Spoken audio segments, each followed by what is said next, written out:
Okay, today's aim is understanding composition of transformations. So, a composition of transformations is a transformation that is composed, that is made up of two different transformations. The composition of transformations is the result of a second transformation performed on the image of the first.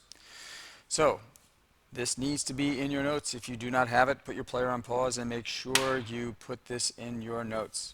Okay, the notation for a composition is very important, and the order in which you do the transformation is equally important. So, the symbol for a composition of transformations is an open circle. The notation is as follows. This is just an example of a composition of functions, a composition of transformations.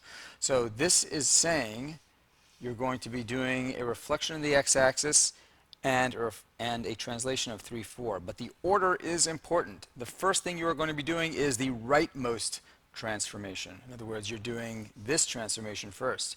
You're first doing a translation of 3, 4, and then you're taking its results and doing a reflection in the x-axis. So again, take this down in your notes if you need to.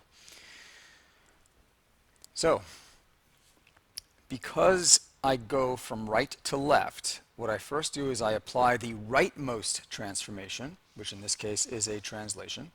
I take its results, and then I apply the leftmost transformations second. So let's take an example. Suppose I'm doing a reflection of the x-axis after a translation 3, 4. One way of treating this is by replacing it with the word after. So I'm doing a reflection of the x-axis after I first do a translation of 3, 4. So which transformation do you do first? Well, you're first going to do the translation with the rule 3, 4. What does the rule 3, 4 mean? Well, it means take minus 6 minus 1, which is your coordinate, and apply the rule 3, 4. Apply the translation rule 3, 4, which means what? Well, it means take a, which is minus 6 minus 1, apply the rule 3, 4, which means nothing more than add 3 to the x value and add 4 to the y value. So minus 6 plus 3 is a negative 3, and a negative 1 plus 4 is 3. So the result of a translation of 3, 4 on minus 6 minus 1 is minus 3, 3. So these are the results of the first transformation, minus 3, 3. What do I do now? Which transformation do you do second? Well, I do this transformation next, which is the reflection in the x-axis. What are you doing the reflection on? In other words, what are you reflecting over the x-axis? This is what you're reflecting over the x-axis, the output from, or the results of, your translation of 3, 4. So let's say you don't remember what happens to your x and y values when you reflect over the x-axis. What you do is you draw a quick coordinate plane. Here's your y-axis, here's your x-axis. Minus 3, 3 is roughly over here, minus 3, 3, and you're reflecting it in your x-axis. Your x-axis is right over there. So minus 3, 3 means you are 3 units above the x-axis, which means, and we know that the distance that your pre-image is from your image has got to be the same. So that means you must be going down 3 units here. So you went down 3 units to get from 3 to 0 on your x-axis. So you have to continue going down 3 units to get to negative 3. And sure enough, what are your coordinates going to be? Negative 3, negative 3. So the results of the second transformation are negative 3, negative 3. Okay. Why don't you try 2 problems on your own? What you should do is put your player on pause, try to do each of these, and hit play to resume to check your answer. Okay, so they're saying do a translation of minus 5, 2 after you first do a reflection in y equal x. So which transformation do you do first? Well, you do the reflection in y equal x. So let's say you don't remember how that's done. Okay, so you're going to draw a coordinate plane. Y equal x looks something like this, right? This is y equals x. This is your x-axis. This is your y-axis. So if you remember, and if you don't, you can check your notes, what you do when you're reflecting over y equal x is you flip your x and y value. So 3 minus 1, when reflected over y equal x, becomes minus 1, 3. Which transformation do you do second? Let's do this in blue. So the second transformation I do, after I'm already done with my first, the second transformation I do is this. So I'm going to do a translation of minus 5, 2 on what point? On this point. You're going to apply the translation of minus 5, 2 to minus 1, 3. Well, so if I'm doing that, I have minus 1, 3. I'm doing a translation. The rule is minus 5, 2. Go to the left 5 units on your x-axis. Go to the right 2 units on your y-axis. So minus 1 minus 5 is a negative 6. And 3 plus 2 is 5. So the results of the second transformation on the results of the first transformation is minus 6, 5. Let's take a look at the second problem. So it says, example 2, do a reflection in y equals minus 4 after you first do a rotation of 270 degrees counterclockwise. On what point? On minus 1, 5. So one way of doing this much more quickly is by saying a 270 degree counterclockwise rotation is identical to a 90 degree clockwise rotation. So in other words, this rotation of 270 degrees in a counterclockwise rotation is the same thing as doing a clockwise rotation of negative 90 degrees.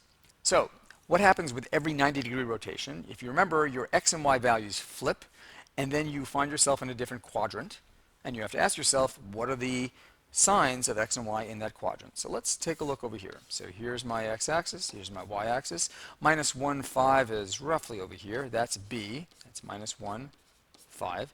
And I'm going to rotate that 90 degrees clockwise. If I wanted to, I can rotate it 90, 180, 270 in a counterclockwise direction, or I can just go clockwise 90 degrees. And what happens to my x and y values? They flip, and then I end up in quadrant number 1. And in quadrant number 1, both x and y are positive. So which transformation do I do first? Let's answer the question. I'm going to first do a rotation of 90 degrees clockwise. What is the result of my transformation? What is the result of this 90 degree clockwise rotation?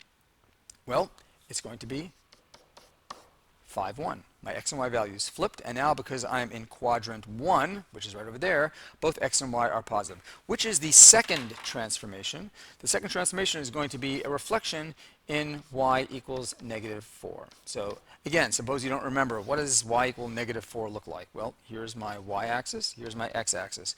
Y equal negative 4 looks roughly like this.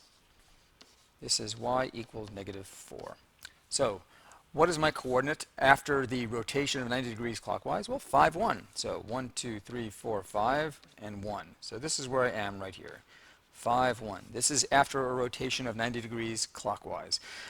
If I am reflecting this over y equal negative 4, I've got to find out how far is 1 from negative 4. And 1 is 5 units above negative 4. So if I have to go 5 units south to get to negative 4 from 1, that means I have to continue going 5 units south from negative 4, which brings me to negative 9. Does my x value change? Not at all. The x value stays the same. In other words, I'm just going from here down to there. And my new coordinate is going to be 5, comma, negative 9. All right, very good. So here's a question. Does the order of the transformation make a difference? In other words, when I do a composite transformation, does it make a difference which one I do first? Does it make a difference if I do the right one first and then the left one, or the left one first and then the right one? Well, try this on your own and see what the results are, and put your player on pause, do it, and then hit play to resume. Okay, so which one do I do first? I first do a dilation by a factor of 2 of minus 1, 3. So the results of this dilation by a factor of 2 is going to be minus 2, comma, 6. All I did was I multiplied minus 1, which is my x value, and positive 3, my y value, by the dilation factor. And the dilation factor is this. It's definitely going to be an enlargement. What do I do next? Well, think of it as this way. 2, 6, negative 2, 6 now goes into my translation, namely the rule 3 minus 4, which means add 3 to the x value, subtract 4 from the y value. So if I take 2, negative 2 rather, if I take negative 2 and I add 3, I'm going to get 1. And if I take 6 and I add a negative 4, I'm going to get 2. So that's the result of this composition of transformations. How about the next one? Well, I'm going to do the translation first of 3 minus 4. So what does that leave me with? So I take a look at my x value of my translation. This is the rule, and it says add 3 to negative 1. Well, 3 plus a negative 1 is positive 2, and negative 4 plus 3 is a negative 1. Now what happens to this? This goes into my dilation transformation. And what does that say? It says take your value 2 minus 1 and dilate it by a factor of 2. So 2 times 2, which is 4, and 2 times minus 1, which is negative 2. And as you can see, these two are not the same, right? These two are different. They are different. So therefore, does the order in which I do transformations matter? And the answer is yes, it does. Okay? In the first case, I got 1, 2. In the second case, I got 4 minus 2. Clearly, the results are different. So in most cases, most transformations are not commutative, and you'll understand why we say most are not commutative momentarily. So take this rule down. This is rule number 1. You need to know this. Put your player on pause if you need to. Okay, next. Suppose I'm doing a composition of 2 translations, and I'm doing that right over here. So suppose I'm doing a translation of 5, 4, followed by a translation of minus 1, 6 on this point, 3 minus 2. So first I'm going to do a translation of 5, 4 on 3 minus 2. I'm first going to do this. So I'm going to do this first and this second. So let's see what happens after the first translation.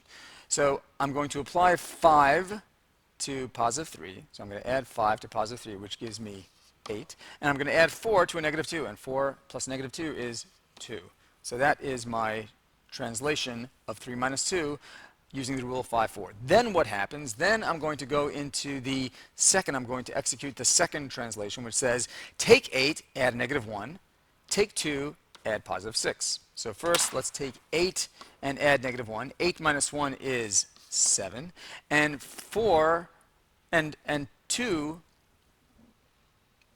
and 2 plus 6 is 8. So it looks like the results of my composite translation is 7, 8. How else could you have mapped A to A prime with a single translation? Well, if what you did was you added 5, 4 to 3 minus 2, and then you added minus 1, 6 to the results of that addition, why don't we simply add the 2 translations and see if we can come up with one single translation? So let's see if we can add 5, 4 to minus 1, 6. Let's see what we get. Well, 5 and a minus 1 is 4, and 4 plus 6 is 10. Let's see if I add 410 to my original point A, do I get the same answer, 7, 8? Well, let's see. So 4 plus 3 is 7, and 10 minus 2 is 8, so absolutely. In other words, I get exactly the same result.